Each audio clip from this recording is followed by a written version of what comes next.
Olá, minas, manos e monas! Hoje vamos falar da Kuvira e entender como ela passou de uma pessoa que realmente se importava com os outros, que lutou ao lado de Corra contra a Lotus Vermelha, para uma ditadora egocêntrica com traços fascistas. O que deu errado, afinal? Na quarta temporada de A Lenda de Korra, a história começa após a queda de um reino. O Reino da Terra e sua tirânica monarquia caíram, graças aos anarquistas insurgentes da Lotus Vermelha. O governo central de Ba Sing Se colapsou e grupos de saqueadores começaram a atacar os assentamentos fragmentados.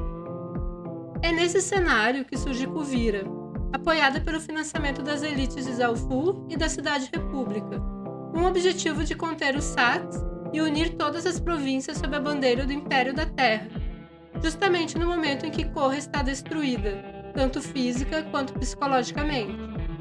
Os novatos dobradores de ar, defensores comunitários, se mostram ineficazes para parar os saqueadores, e é aí que a força militar de Kuvira tem sucesso. E tem sucesso de forma permanente, pois, após impor seus termos a essas províncias, os saqueadores são eliminados como ameaça pelo resto da série. Claramente, o que ela faz funciona. No entanto, isso é apenas o começo, e Kuvira pretende transformar o antigo Reino da Terra em uma ditadura militar coercitiva que subjuga seu povo em nome da produtividade e da segurança.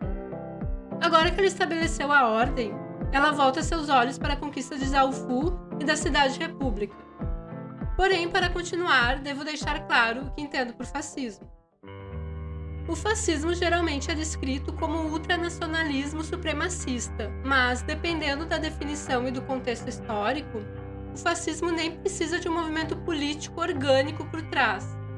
Muitas vezes, basta jogar dinheiro e alguma força paramilitar e deixá-los realizar um golpe para implementar políticas fascistas.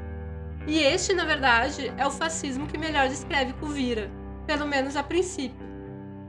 Sua ascensão ao poder não teve nada a ver com fervor nacionalista ou seu culto à personalidade. Ela não venceu as eleições de alguma democracia liberal com uma plataforma populista. Tudo o que ela precisou foi de financiamento militar de elites que estavam com medo que o caos que ocorreu em Ba Sing Se espalhasse. E o medo, quer seja real ou imaginário, é um dos pilares centrais para a ascensão de regimes fascistas. Outro aspecto comum a regimes fascistas é o seu fortalecimento após crises econômicas e humilhações nacionais. O sentimento político frequentemente surge de um lugar de ressentimento difuso. À luz do fracasso de uma monarquia decadente, o Império da Terra busca o renascimento do sentimento de nação. Kuvira oferece uma visão unificada e sólida para as pessoas se unirem, e nessa visão não há espaço para províncias independentes, como Zaofu e a Cidade República. Esta é a construção fundamental do mito do Império da Terra. Esta é sua promessa para seus apoiadores. Nada mais de rainhas e nada mais de avatares também. Ambos são relíquias de um passado que deve ser superado. Porém, para isso, deve haver disciplina e ordem, onde todo pensamento divergente deve ser suprimido. A ideia de povo homogêneo, onde não há diversidade, é uma construção fictícia comum em regimes fascistas. As necessidades desse dito povo são presumidas, e eles não têm voz nem poder de decisão em nada. Ou seja, a verdadeira missão desses regimes não é servir às necessidades do povo, mas apenas fortalecer infinitamente seu próprio poder e controle sobre uma lógica violenta e autoritária. Ou seja, a verdadeira missão desses regimes não é servir às necessidades do povo, mas apenas fortalecer infinitamente seu próprio poder e controle sobre uma lógica violenta e autoritária. Fascistas, em vez de analisarem a sociedade por classes, tendem a analisá-la pelo povo dominante, que precisa de um outro que o esteja atrapalhando. Às vezes, esse outro é uma etnia diferente, mas pode ser também os pobres, os doentes, os despossuídos.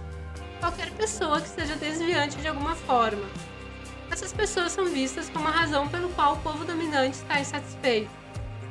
Porém, esse outro impuro não é de nenhuma forma responsável por seus problemas, mas é um construto retórico útil para motivar a unidade política que permite o estabelecimento de uma narrativa autoritária. E tudo o que Kuvira faz é fundamentado em um frenético medo de que seu povo seja humilhado e injustiçado novamente. Por grande parte da história do mundo de Avatar, todos os estados eram inerentemente estados étnicos. As nações de cada elemento e o povo de cada elemento eram sinônimos. A Cidade-República foi revolucionária por desafiar essa suposição, mas a suposição ainda existe. E a existência da Cidade-República mostra que os medos de Kuvira sobre pessoas de outras etnias ou elementos não são totalmente infundados. As colônias da Nação do Fogo, que compõem a Cidade-República, eram territórios do Reino da Terra, mas após a Guerra dos 100 Anos, em vez de serem devolvidas ao Reino da Terra, foram declaradas independentes por Aang e o Rei do Reino da Terra. Então Aang decidiu restabelecer o território como uma nova sociedade, para que as pessoas de todos os elementos tivessem um lar. Isso é ótimo, obviamente, mas também pode significar que a soberania territorial do Reino da Terra pode, aparentemente, ser perdida como consequência da imigração de pessoas de outros elementos. Essa é a lição que Kuvira parece ter aprendido, pois ela despreza a Cidade-República e vê sua formação como uma humilhação para sua nação. Isso gerou todo tipo de ressentimento, rancor pela ordem internacional e pela Cidade-República, ressentimento pela monarquia fraca e decrépita que renunciou ao seu território, ressentimento pelo Avatar e, finalmente, ressentimento por aqueles imigrantes, cuja existência justificou a expropriação do território. Para alguém como Kuvira, que baseia toda a sua visão de mundo na preservação de uma soberania nacional duvidosa, é compreensível que ela defenda que as influências das tribos da água e da Nação do Fogo devam ser eliminadas para o bem de seu povo. E não há dúvida de que era isso que ela planejava fazer com a Cidade-República se tivesse sucesso em conquistá-la. Kuvira pode afirmar que está inaugurando um novo mundo, mas o que ela realmente busca é um retorno ao mundo antigo. Sua fachada revolucionária obscurece o fato de que ela está, efetivamente, tentando retroceder no tempo. O fato é que sua ideologia supremacista sempre evoluiria para políticas genocidas.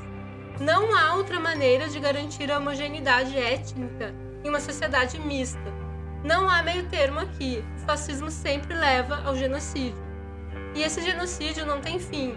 Os fascistas sempre precisam criar um novo inimigo para culpar. Não há um ponto final onde eles estejam satisfeitos. É uma máquina de violência interminável. Quando conhecemos Kuvira pela primeira vez, ela é a imagem de estabilidade e da ordem. Mas ao longo da temporada, fica cada vez mais claro que há uma inflexibilidade desequilibrada que mina tudo o que ela tenta fazer. Nenhuma crítica ou dissidência pode ser tolerada em seu círculo. Sua obsessão por lealdade absoluta e pureza a torna profundamente paranoica, como uma Azula em crise. Outro pilar central nos regimes fascistas é a propaganda ativa. E muitas pessoas simplesmente não se dão ao trabalho de investigar muito a fundo o que parece confortável quando alguém lhes diz o que querem ouvir. É uma espécie de armadilha psicológica, e o fascismo se aproveita disso. Pode atrair pessoas que não o reconhecem quando vêm, e esse é justamente o perigo. Os fascistas não precisam convencer a todos, só precisam convencer gente suficiente. E Kuvira consegue convencer Varrick, Bolin, Baatar Jr. e Raiko a ficarem ao seu lado em vários momentos. Ela também convence Korra em um breve momento, enquanto a autoconfiança dela está no fundo do poço. E a falta de clareza de Korra aqui é um sinal do quanto ela precisa se recuperar até o final da temporada para derrotar Kuvira. Os aliados de Kuvira representam de maneira abstrata muitos grupos que se aliam aos fascistas. Bolin é o fascista ingênuo, que foi enganado por propaganda e retórica. Varrick é o industrialista capitalista, que vê no fascismo uma forma de aumentar sua riqueza. Baatar Jr. anseia por reconhecimento e usa o movimento como uma forma de alcançá-lo. Raiko é o político que passa pano para o autoritarismo, sendo que este trabalha em seu favor. Muitas pessoas tentaram conversar com Kuvira ao longo da série. Isso nunca funcionou. Porque enquanto Kuvira tiver poder e estiver em processo de subjugação das pessoas, todo debate com ela será inútil. e ela o distorcerá para servir seus objetivos políticos autoritários. Isso não quer dizer que não há lugar para a desradicalização. Bowling e Bataar Jr. são abandonados por Kuvira e conseguem entender quão perigosa é sua ideologia. Mas para Kuvira, esse caminho não pode ser aberto, pelo menos não até que ela seja arrancada do poder, literalmente pela força. A lenda de Korra não passou pano para o fascismo. Isso é bem claro em como Korra se comporta na luta final contra Kuvira, sem hesitar em nenhum momento em vencê-la pela força. Não há espaço para conversas ali, e não deve haver jamais. Korra é capaz de entender Kuvira e demonstra gratidão por ela ter salvado seu pai na luta contra a Lotus Vermelha. Porém, Korra não perde o equilíbrio. Ela olha além da retórica de Kuvira e vê a fraqueza que a sustenta. Ela entende por que o fascismo se forma, mas ainda assim se opõe totalmente a ele. E Korra só oferece sua empatia depois de derrotar Kuvira em combate e garantir que ela não representa mais perigo algum. Mas claro, isso tem muito a ver com o fechamento do arco de personagem de Korra, que demonstra amadurecimento e capacidade de empatia e compaixão, sentimentos inimagináveis no início da série. E podemos até supor que, caso Korra não tivesse passado por todo um amadurecimento, ela poderia se assemelhar muito a Kuvira e sua visão autoritária e violenta de resolução de conflito. Enquanto o fascismo tiver poder, portanto, tentar dialogar ou buscar entendimento é inútil, pois ele distorce qualquer debate para fortalecer seu controle. Korra, ao enfrentar Kuvira, entende que o fascismo não pode ser derrotado com palavras ou concessões, mas sim com uma ação definitiva através da força. E somente após desmantelar o poder de Kuvira, Korra oferece sua empatia, demonstrando que a verdadeira vitória sobre o fascismo ocorre quando ele é derrotado de forma contundente, garantindo que não represente mais uma ameaça.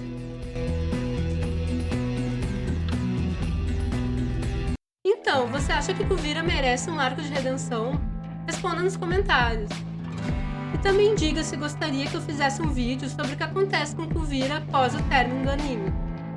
Se quiser assistir outros vídeos sobre mulheres incríveis no mundo das animações, é só clicar nas sugestões ao lado. Obrigada por assistir e até a próxima!